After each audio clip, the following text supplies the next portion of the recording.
Bonjour à vous. Comme d'habitude, si cette vidéo vous a plu, un petit pouce, un abonnement, un commentaire, c'est important pour moi. Éventuellement un petit don, lien dans la description, cela me permet de publier régulièrement si mes vidéos vous plaisent, bien entendu.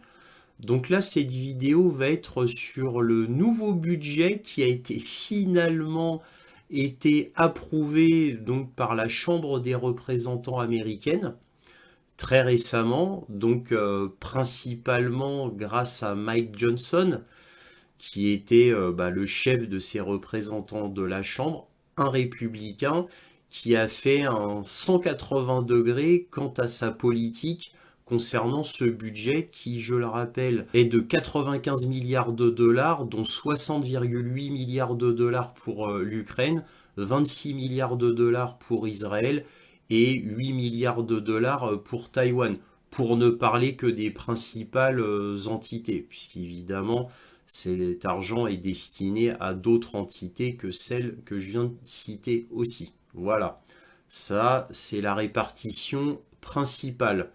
Alors évidemment, il y a eu un grand suspense quand le budget a été voté, puisque normalement ce budget est en un seul paquet. Il a été divisé en plusieurs paquets par Mike Johnson.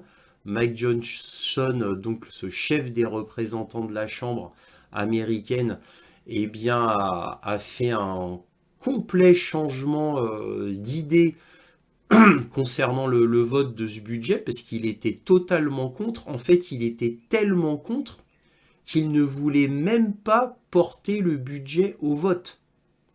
Et il faut savoir que cela a duré 6 mois comme ça de blocage. Donc par la Chambre des représentants et principalement par ce Mike Johnson. Alors vous allez me dire, qu'est-ce qu'il a fait changer d'avis? Eh bien, c'est public. Plusieurs raisons.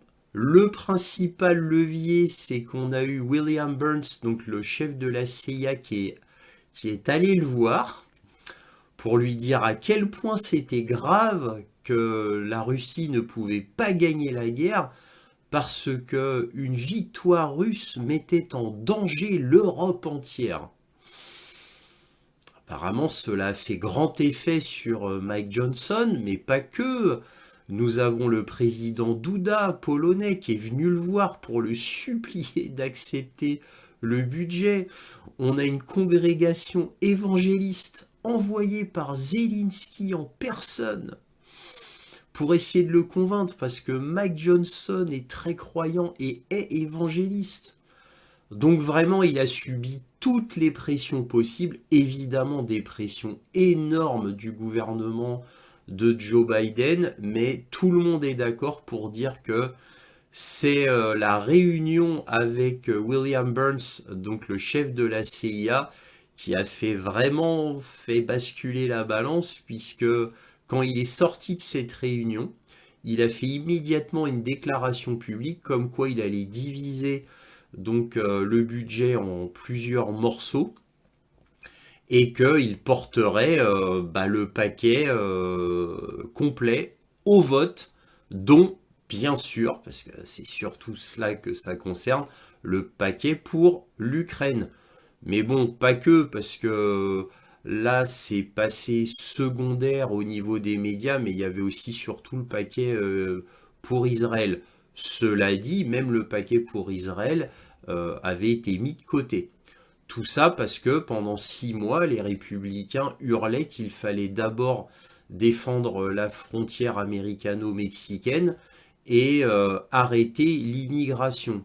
Et qu'en même temps, l'Amérique avait besoin de ces 95 milliards de dollars en interne pour régler les problèmes en interne, puisque je vous rappelle que les États-Unis sont endettés à hauteur de 34 000 milliards de dollars, que en réalité les États-Unis sont à chaque fois sur le fil du rasoir quant à un shutdown, c'est-à-dire qu'économiquement, en réalité, et malgré ce que les médias vous disent, les États-Unis, comme je ne cesse de vous le répéter dans maintes vidéos, sont en état de catastrophe économique Et les chiffres qu'on aime vous donner dans les médias occidentaux, européens, va-t-on dire, en vous disant ah la croissance américaine est bonne, tout va bien aux États-Unis, etc. Non, non, c'est une falsification des chiffres, j'ai envie de vous dire,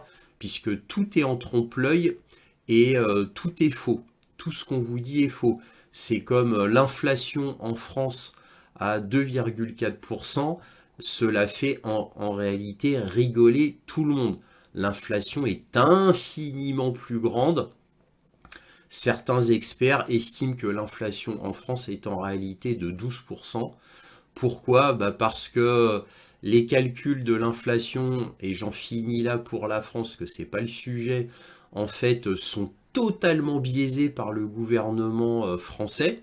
Alors je rappelle que le FMI qui donne les chiffres de l'inflation, par exemple, reprend les chiffres donnés par les gouvernements respectifs. Ceux français sont complètement biaisés depuis très très longtemps, c'est comme les chiffres du chômage en France. Eh bien, les chiffres américains sont complètement biaisés aussi. Et oui, parce qu'il faut bien faire illusion. Vous vous doutez bien que quand on a multiplié par 3 ou 4 la facture de gaz en France, qu'on a multiplié environ par 2 ou 3 la facture de l'électricité, toujours en France, et que tout a augmenté au niveau du supermarché, la France Info, ne serait-ce qu'hier, a pris l'exemple une moyenne environ 1 litre d'huile d'olive d'une marque moyenne qui était à 7,50 €, entre 7,50 € et 8 euros, eh bien, est passé à environ 12 ou 13 euros ce litre d'huile d'olive. Voilà, c'est un exemple. Donc tout a augmenté, le bois a pris une augmentation absolument terrible en France, l'électricité, le gaz, pas l'eau, mais l'électricité, le gaz, le prix à la pompe a explosé en France. Et pourtant, nous, on n'aurait quasiment pas d'inflation. On n'aurait que le minimum. Donc bien sûr que les chiffres sont biaisés et aux États-Unis, c'est pareil. Voilà, je voulais faire ce petit rectificatif économique qu'il faut garder en tête, hein. C'est comme les sondages, hein, où il y a eu un récent sondage commandé par le gouvernement qui disait que 51% des jeunes Français seraient oui, d'accord pour se battre en Ukraine. Bon, évidemment, les sondages en France depuis des décennies ont toujours été truqués, bien évidemment. Donc tout le monde le sait, c'est un secret de polichinelle. Ben, les chiffres économiques aussi, bien sûr, bien sûr. Donc voilà, donc je voulais faire cette mise au point quand même nécessaire parce que tout le monde n'a pas ça en tête. Bref, donc Mike Johnson, revenons à notre acteur principal, changement à 180 degrés. Je rappelle que Mike Johnson a envoyé bouler le ministère des Affaires étrangères anglais, David Cameron, il y a peu, alors que ce même Mike Johnson avait été à Mar-a-Lago voir directement Trump, parler avec Trump. Voilà, et juste après, il envoyait bouler David Cameron. Voilà, mais comme par hasard, peu après, le président Douda vient voir Mike Johnson, une congrégation d'évangélistes envoyée par Zelensky lui-même va voir Mike Johnson, William Burns, le chef de la CIA. Vous vous doutez bien qu'après tout ça, bon, il est ressorti complètement chamboulé, le pauvre Mike Johnson, et donc il a fait ce vote, et dont tout le monde était d'accord apparemment qu'il allait être voté, tout du moins pour évidemment Taïwan c'était une évidence, Israël c'était une évidence, et l'Ukraine, bah voilà, ce qu'il y a c'est que c'est l'erreur de Joe Biden, l'erreur originelle de Joe Biden, ça avait été de faire un seul paquet. Parce que les sous pour Taïwan et Israël, oui, bien sûr que ça allait passer. Par contre, le fait que tout était bloqué, c'était pour l'Ukraine.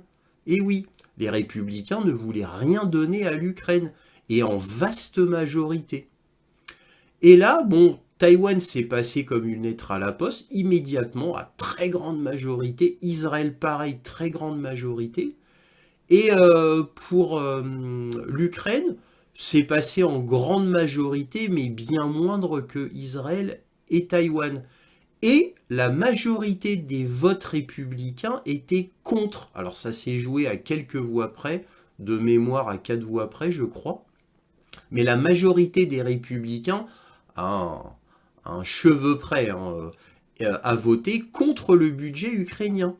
Par contre, la totalité des démocrates ont voté pour. Donc c'est pour vous dire que, alors que la vaste majorité des républicains ne voulaient pas entendre parler du budget ukrainien, c'était que pour le problème de l'immigration, il fallait tout donner pour l'immigration. Pendant 6 mois, on nous parlait que de ça, de l'immigration, et là, tout d'un coup, magiquement, une grande partie, quoi, 51% des... Non, pardon, 49% des républicains, tout d'un coup, ont voté pour le budget. Alors qu'une très très vaste majorité, on parle de 85%, 90%, votaient non. Voilà. Donc vous voyez, et apparemment, les républicains, ils ont été remis au pas, eux aussi. Parce que comme par hasard, comme un spectacle bien huilé, quand cela a été voté et que, sans surprise du tout, eh bien, le budget pour l'Ukraine a été voté, oh, comme par hasard, tous les démocrates ont sorti des drapeaux ukrainiens. Comme s'ils étaient certains d'avance du vote. Tiens, tiens, tiens. Tiens, tiens, tiens. Je vous rappelle que le gouvernement de Joe Biden est démocrate, hein, et que le gouvernement démocrate aux États-Unis, euh, c'est comme en France avec Macron. Il va de soi que tous les députés macronistes, bien sûr, votent comme on leur dit de voter. Ben là, c'est pareil. Sauf que c'est encore pire aux États-Unis. Vraiment. Et encore pire aux États-Unis, puisqu'en gros, la moitié des républicains ont voté pour le budget, ce qui était impensable il y a encore 2 semaines. Voilà. Donc vous voyez que les ordres ont bien été passés. Vous voyez? Alors évidemment, je vais en parler beaucoup plus. Je vais parler des conséquences dans ma conclusion, qui va être importante. Vraiment, ne manquez pas ma conclusion. En attendant, en présentation, je vais vous montrer quelques articles afin de voir les conséquences que ça aura pour l'Ukraine, parce que là, on ne va parler que de l'Ukraine par rapport à ce budget. Commençons. En présentation, on va commencer avec un article du Guardian qui nous dit « Le financement total de 95 milliards de dollars comprend environ 61 milliards de dollars pour l'Ukraine, une partie du financement étant destinée au réapprovisionnement en munitions américaines. » C'est ce que je vous avais déjà dit dans le point sur l'Ukraine de samedi. Dans le point sur l'Ukraine de samedi, je vous avais dit que le budget allait être voté et je vous avais dit que, bien sûr, le budget allait être voté positivement par la Chambre des représentants, que ça allait passer en très très forte probabilité. Puisque s'il a été mis au vote et que Mike Johnson avait soudainement changé d'avis, c'est que le budget allait être voté positivement, bien entendu. Donc je vous avais déjà dévoilé le résultat dans le dernier point sur l'Ukraine. Et je vous avais déjà dit que la majorité de l'argent pour l'Ukraine irait pour le complexe militaro-industriel américain afin de re-remplir les stocks épuisés américains. Ce n'est que plus tard, quand les stocks seront remplis, que l'armement américain arrivera à l'Ukraine. Alors là, c'est pas dit. Alors je vous répète ce que je vous ai dit samedi dernier dans le point sur l'Ukraine. Par contre, je vous annonce qu'il y a 8 milliards de dollars qui vont être donnés très rapidement à l'Ukraine, mais sous forme de pur financement. Donc 26 milliards de dollars pour Israël et 8 milliards de dollars pour les alliés des États-Unis. Donc c'est-à-dire 8 milliards de dollars, c'est pour Taïwan. Là, il y a 9 milliards de dollars d'aide humanitaire pour les civils dans la zone de guerre comme Haïti, le Soudan et Gaza. Bien que le paquet comprenne également une interdiction jusqu'en mars 2025 du financement direct à l'Agence de secours et des travaux des Nations Unies, l'UNRWA, une agence fournissant une aide essentielle à Gaza. Et oui, l'UNRWA, qui est l'agence à Gaza qui permet d'aider les Palestiniens, il y a eu un coup monté contre eux. Alors l'UNRWA est une agence de l'ONU, des Nations Unies.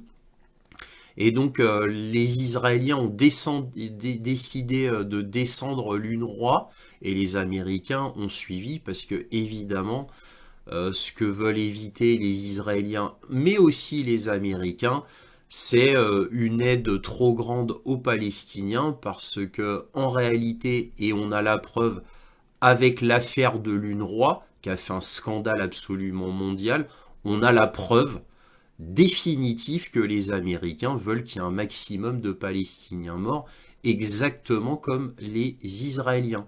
N'oublions pas que le dernier vote à l'ONU, qui devait reconnaître la Palestine comme un véritable État, eh bien, ne sera pas un État palestinien parce que les Américains ont mis leur veto, bien évidemment, puisque les Américains disent comme les Européens qu'ils veulent une solution à deux États, mais en réalité, comme l'UNRWA l'a démontré, ils veulent la guerre jusqu'au bout en réalité. C'est pour ça que si vous voulez encore une autre preuve qui serait la cerise sur le gâteau, eh bien les Américains non seulement ont toujours continué de donner de l'armement à Israël en disant en même temps on veut un cessez-le-feu, on veut aider les Palestiniens, eh bien pendant qu'ils disaient ça, ils ne cessaient d'augmenter le volume de la donation d'armement à Israël. Donc vous voyez un petit peu tous les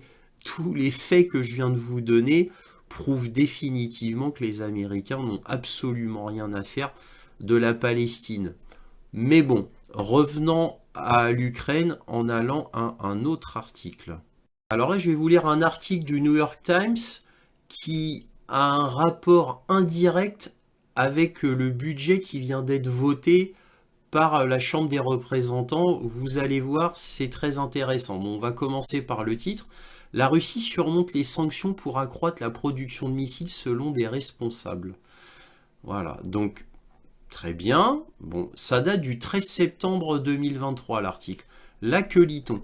Les responsables occidentaux estiment également que la Russie est en passe de fabriquer 2 millions d'obus d'artillerie par an, soit le double de la quantité que les services de renseignement occidentaux avaient initialement estimé que la Russie pourrait fabriquer avant la guerre. Donc vous voyez déjà nos services de renseignement occidentaux, la valeur qu'ils ont. Ils se sont trompés du simple au double. Ah, on pensait que c'était 1 million. Ah bah non, c'est 2 millions en réalité. Voilà, donc ils se sont juste trompés d'un facteur de 100%. Mais c'est pas grave. Donc là, que lit-on? Grâce à ces efforts, la Russie produit désormais plus de munitions que les États-Unis et l'Europe réunis, en fin de compte. Dans l'ensemble, Kusti Salm, un haut responsable du ministère estonien de la Défense, a estimé que la production actuelle de munitions de la Russie est 7 fois supérieure à celle de l'Occident. 7 fois supérieure. Là, maintenant, on peut tranquillement dire que c'est 8 fois supérieur, puisque les mois passants, donc je vous rappelle que ça date du 13 septembre 2023, l'article, les mois passants, la Russie n'a cessé d'augmenter sa puissance de fabrication. Et là, sur tout ça, les coûts de production de la Russie sont également bien inférieurs à ceux de l'Occident, en partie parce que Moscou sacrifie la sécurité et la qualité dans ses efforts pour fabriquer des armes à moindre coût. J'aime toujours ce mépris, cette condescendance de l'armée russe qui fait que le fait de sous-estimer en permanence l'ennemi fait qu'on en arrive là maintenant. C'est toujours pareil. Ah, l'armée russe, c'est une bande de poivreaux, de drogués, c'est que des bras cassés, leur commandant, c'est des bras cassés aussi. Ils se battent avec un piètre équipement, presque avec des pelles. L'Ukraine a déjà gagné la guerre, bien sûr, puisque l'OTAN ne peut pas perdre la guerre. Ça, c'est ce que les médias nous disaient au début, les quelques premiers mois de la guerre, hein. Souvenez-vous-en. Bref, je reviens à l'article. Donc, a déclaré Monsieur Salm, c'est lui, Kusti Salm, hein, le haut responsable estonien de la défense. Par exemple, il en coûte à un pays occidental entre 5 et 6 000 $ pour fabriquer un obus d'artillerie de 155 mm. Tiens, tiens, tiens. Ça, c'est ce que je vous dis depuis des mois dans mes points sur l'Ukraine.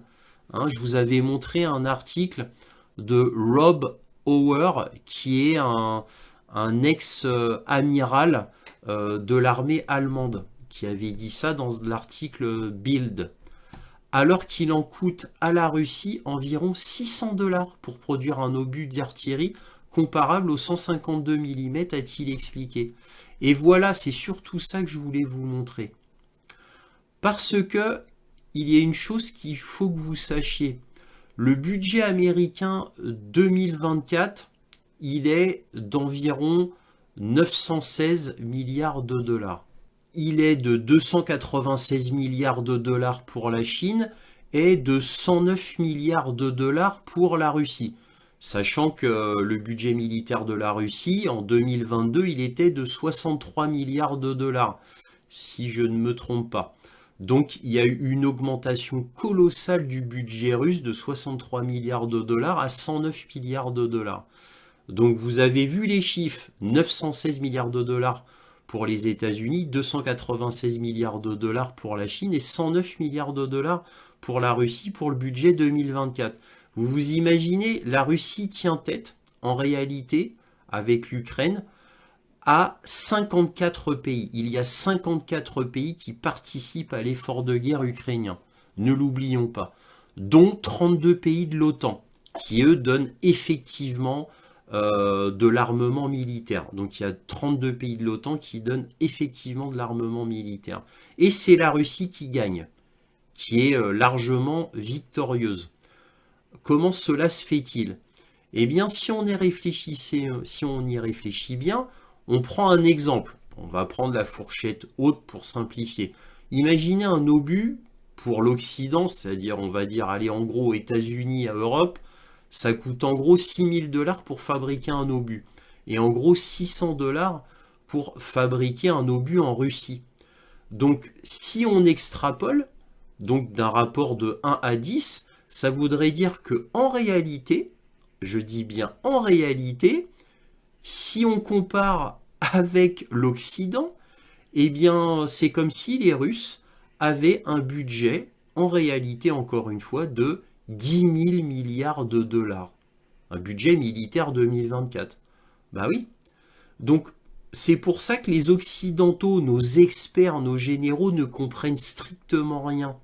Ils ne comprennent rien parce qu'ils disent « Oh, le PIB de la Russie, c'est celui de l'Espagne. » Bon, c'est faux déjà à la base, mais toujours, vous notez, toujours le ton, l'attitude condescendante, méprisante et une sous-estimation perpétuelle, constante, systématique de la Russie. Et comme le disait le général Syrski, donc le chef d'état-major ukrainien, lui il disait, et je cite, « Si vous sous-estimez la Russie, vous allez vers le chemin de la défaite. » Fin de la citation. Eh bien, c'est ce que font constamment les Occidentaux qui ne comprennent rien. Par exemple, je vous ai répété pendant des mois et des mois dans les points sur l'Ukraine que dans les grands médias occidentaux, on vous disait qu'un Iskander M valait environ 6 millions de dollars. Alors qu'en réalité, le coût en Russie d'un Iskander M, donc un missile important, un des plus puissants missiles russes, en réalité, vaut entre 400 000 et 500 000 dollars en Russie. Donc vous voyez? Donc voilà pourquoi je vous ai fait cette extrapolation que je vous ai montré, cet ancien article du New York Times. C'est pour vous montrer que fabriquer quelque chose en Russie coûte beaucoup, beaucoup moins cher, comme il est dit là, en Russie qu'en Occident. Parce qu'un ouvrier coûte beaucoup moins cher à payer, bien évidemment, et évidemment, le nombre d'heures de travail n'a rien à voir, comme les comparaisons, les vacances, etc., etc. Vous m'avez compris. C'est incomparable. Voilà. Donc, en fait, il ne faut pas mesurer la puissance d'un pays, là, pour le coup, militairement, uniquement avec les chiffres comptables, mais il faut voir avec la réalité, ce qui est capable réellement de produire le pays. Nous, en Occident, on paye beaucoup, mais pour un résultat très faible. Et oui, parce que nous, on est une société qui s'est tournée vers le service et non pas vers l'industrie. Et tout est beaucoup plus cher en Occident. Voilà. Et on se rassure en se disant, ah oui, mais les obus soviétiques, ouais, russes, pardon, il y a moins de sécurité, moins de qualité.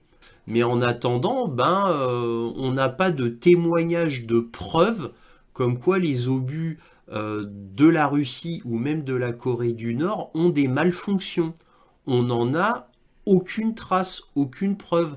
Alors que des malfonctions des obus occidentaux, on en a maints témoignages par des officiers ou des soldats ukrainiens. Tout simplement parce que je vous ai montré les articles du New York Times de ces témoignages-là. Donc ça, c'est une preuve indéniable. Vous voyez? Et donc ce mépris constant de l'Occident envers la Russie nous mène à notre perte, nous les Occidentaux. Mais ça a toujours été comme ça. On va finir par un dernier article. Alors je vous ai gardé le meilleur pour la fin. On va regarder un article du Parisien qui date du 4 mars 2024. Et que dit-il? Guerre en Ukraine, Kiev assure ne pas avoir reçu 16 milliards d'euros d'aide collectée en 2022. D'après le Premier ministre ukrainien, ces fonds ont été réunis par la Pologne et la Commission européenne lors de 2 conférences de donateurs à Varsovie en 2022. Nous ne savons pas ce qu'ils sont devenus ces fonds. Le Premier ministre ukrainien Denis Shmyhal a affirmé lundi que son pays n'avait pas reçu plus de 16 milliards d'euros d'aide collectés par la Pologne et la Commission européenne lors des 2 conférences de donateurs à Varsovie en 2022, dans la foulée de l'invasion russe. Voilà. Ces fonds ont été réunis, selon nos informations, plus de 10 milliards d'euros à la première conférence et plus de 6 milliards d'euros à la deuxième. Vous voyez? Donc, le pays, l'Ukraine, est ultra corrompu. Là, la Commission européenne, qui avait donné 16 milliards d'euros à l'Ukraine, ces 16 milliards d'euros qui ont disparu. Et devinez où ils ont disparu? Dans la poche du gouvernement ukrainien, d'oligarques ukrainiens véreux, de la mafia ukrainienne, des seigneurs de guerre ukrainiens, etc. Que sais-je encore? Je ne le sais pas personnellement. Mais en tous les cas, c'est dû à la corruption extrême de l'Ukraine. Et dernier détail, cerise sur le gâteau, les Américains et les Européens n'ont toujours pas mis de système d'enquête, de supervision pour savoir ce qui arrivait à leur armement et leur financement quand cela allait en Ukraine. Ils n'ont toujours pas mis de système de surveillance ou de suivi.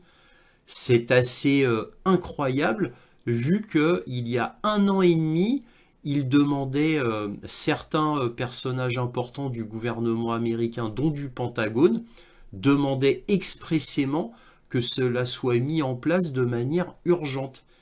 Et tiens, comment se fait-il que ni l'Union européenne ni les États-Unis n'aient mis en place ce système de surveillance et de supervision? Eh oui, il faudrait peut-être se poser la question. Y aurait-il un conflit d'intérêts? Y aurait-il corruption justement des 2 côtés, hein, entre l'Ukraine, les États-Unis et l'Union européenne? Je vous rappelle qu'il y a une affaire extrêmement sombre avec Joe Biden et son fils Hunter Biden en Ukraine, depuis déjà l'administration Obama. Donc tout est cohérent, hein. En fait, tout le monde est corrompu là-dedans. Tout le monde, bien évidemment, les États-Unis, l'Union européenne et, euh, et l'Ukraine, bien évidemment. Allez, on va passer à la conclusion. Alors que peut-on dire en conclusion? Eh bien, je puis vous dire que quand il y a eu le vote à la Chambre des représentants, que j'ai suivi en direct, eh bien, je puis vous dire que quand le vote a été fini et que, bien évidemment, l'Ukraine a eu son paquet, eh bien, les journalistes de plateau, en France, hein, je parle en France, hein, étaient heureux, mais vraiment sincèrement heureux, cela se voyait. Ensuite, j'ai vu une interview du général Desportes, le fameux général Desportes, souvent invité sur LCI. Vous vous souvenez ce général dont je vous avais parlé il y a peu de temps dans un point sur l'Ukraine? C'est lui qui a dit, et je cite, cela vaut le coup que nos fils et nos filles versent leur sang pour l'Ukraine. Et oui, c'est lui qui a dit ça, le général Desportes. Mais bon, bref, vous voyez tous les généraux et colonels de plateau, nos experts, qui étaient mais véritablement heureux. Et ils disaient, nos experts toujours, hein, cela va changer la donne. Ah, ça donne un espoir à l'Ukraine qui était en de fâcheuses postures. Là, ça y est, il y a un tournant. Là, peut-être que tout va changer. Bon, évidemment, ça, ce sont nos journalistes et experts de plateau. En réalité, cela va strictement rien changer, bien évidemment. Si vous m'avez bien suivi attentivement, je vous ai dit qu'en réalité, il y aurait une enveloppe de 8 milliards qui allait être rapidement donnée à l'Ukraine, mais qu'une enveloppe d'argent, bien évidemment. Quant à l'armement pour l'Ukraine, on parle de 2 semaines à peu près au minimum, hein. Et ça viendrait en premier lieu de l'Europe, hein, de l'Union européenne et non pas des États-Unis. Donc ils vont commencer à redonner un petit peu d'armement à l'Ukraine. Voilà, alors on parle de l'armement et munitions dans l'Union européenne, mais qui appartient aux États-Unis. Et oui, il faut être précis. Et donc c'est l'Europe qui va très vite donner à l'Ukraine et les États-Unis donneront que quelques mois plus tard, en réalité. Bah oui, parce que comme je vous l'ai précisé et comme c'était marqué dans le journal que je vous ai lu, The Guardian, eh bien d'abord les États-Unis veulent remplir leur stock qui est complètement épuisé.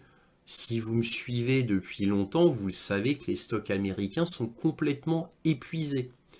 Donc, bon, évidemment, ils sont complètement épuisés aussi du fait qu'il y avait un blocage du budget ukrainien, mais pas que, budget pour Israël, Taïwan, etc., hein, bien sûr, parce que les 95 milliards de dollars, à la base, comme ça devait être le cas, puisque c'était parti comme ça et tout le monde était sûr que ça allait partir comme ça, les 95 milliards de dollars auraient dû être donnés uniquement aux États-Unis et principalement pour régler l'immigration américaine, qui est un problème colossal aux États-Unis. Et là, tout d'un coup, magiquement, à cause d'un seul homme, Mike Johnson, pas un cent sera donné pour le problème de l'immigration. Pas un cent, pas un dollar, rien. Tout va être donné à l'extérieur des États-Unis. Tout ça pour continuer 3 guerres principales. L'Ukraine, Israël avec la Palestine et Taïwan. Donc en gros, c'est 95 milliards de dollars qui sont dévolus pour continuer la guerre dans le monde, uniquement pour ça, pour faire encore je ne sais pas combien de morts, et particulièrement en Ukraine. Donc les États-Unis, au lieu de voter, on va dire, pour son propre peuple, pour le peuple américain, pour ses problèmes en interne, non, ils ont donné 95 milliards de dollars uniquement pour des pays étrangers dont ils n'ont en réalité aucun intérêt important. Vous allez me dire, avec l'exception d'Israël et dans une beaucoup moindre mesure Taïwan. Mais bref, tout ça en réalité n'a aucune importance pour les États-Unis puisque Israël ne sert que de gendarme au Moyen-Orient. Israël ne sert strictement à rien pour les États-Unis même. C'est pas Israël qui défend le territoire américain, je le rappelle. C'est uniquement pour l'hégémonie militaire américaine qu'Israël existe. Il faut quand même s'en souvenir. Et c'est pareil pour l'aide à Taïwan, l'aide militaire à Taïwan. C'est uniquement pour l'hégémonie américaine là-bas, hein, pour ses propres intérêts à eux, américains, et principalement pour l'usine TSMC, bien évidemment. Donc tout ça, c'est pour des intérêts économiques américains ou militaires américains. Et quand je dis intérêt militaire économique, du bout des lèvres. Du bout des lèvres. Hein, parce qu'en réalité, rien ne menace le territoire américain. Et quand je dis rien, c'est absolument rien. Donc tout ça est une vaste farce. Là, les États-Unis ont définitivement vendu leur âme, et en particulier Mike Johnson, à Satan, entre guillemets, si vous me permettez ce mot-là. Pourquoi? Parce que là, les États-Unis se sont résolument tournés vers la guerre mondiale, c'est-à-dire faire des guerres partout, pour toujours conserver l'hégémonie américaine, sous la pression titanesque de la CIA et de l'État profond, du complexe militaire-industriel américain qui, sans guerre, s'effondre. Les États-Unis, sans la guerre, s'effondrent. Bien évidemment, les États-Unis ont besoin de la guerre et l'Union européenne emboîte le pas, car là, le signal qui a été donné par les États-Unis est un signal qui a été reçu 5 sur 5 par l'Union européenne, qui était déjà va-t-en-guerre et sur le chemin de la guerre. Eh bien, ce dernier signal américain va donner une motivation immense à l'Union européenne, qui va pouvoir continuer sa folle trajectoire va-t-en-guerre, avec un grand sourire aux lèvres, avec une grande motivation, malgré le fait que leur peuple ne veulent pas aller en guerre avec l'Ukraine, dans le sens pour l'Ukraine, pardon, et contre la Russie. Les peuples européens, bien évidemment, ne le veulent pas et rêveraient de revenir avant 2014, où il n'y avait pas de crise énergétique et où les prix étaient bien plus bas que de nos jours. Donc là, l'Union européenne est très heureuse du signal fort donné par les États-Unis. Tout le monde est d'accord, l'Occident d'un seul homme va se diriger vers la guerre, et peut-être la guerre mondiale, et ils y vont le sourire aux lèvres, très motivés, pour ne pas dire la bave aux lèvres, en réalité. Pour ne pas dire en réalité la bave aux lèvres même. Eh oui, là ce sont des rageux, et rien ne les écartera du chemin de la guerre. Tout du moins c'est mon sentiment. On verra en novembre quand Donald Trump sera élu. Normalement, c'est ça qui devrait se passer. Nous verrons bien. Mais en attendant, bon, ça va être le dernier paquet, le dernier budget d'aide à l'Ukraine avant novembre. Ce sera le dernier, il n'y en aura pas d'autre.